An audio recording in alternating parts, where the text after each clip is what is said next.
DJT stock analysis tomorrow and onward. Is it a buy or a sell? Watch this 1 minute video till the end to find out. It's for 5th of August and onward. We're at 29 bucks, and this is how my chart looks like. This does look like very optimistic, very bullish, like very wow, you know, I know.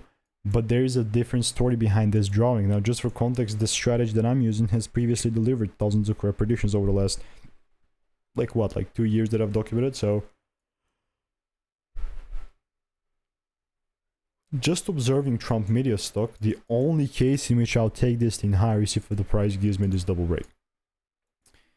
If it does not, then I'm not going to be a part of it, you know, it's that simple. But if it gives me this, then only then I'm taking it higher. And just for context, if it starts going lower, then this is going to get deleted, of course.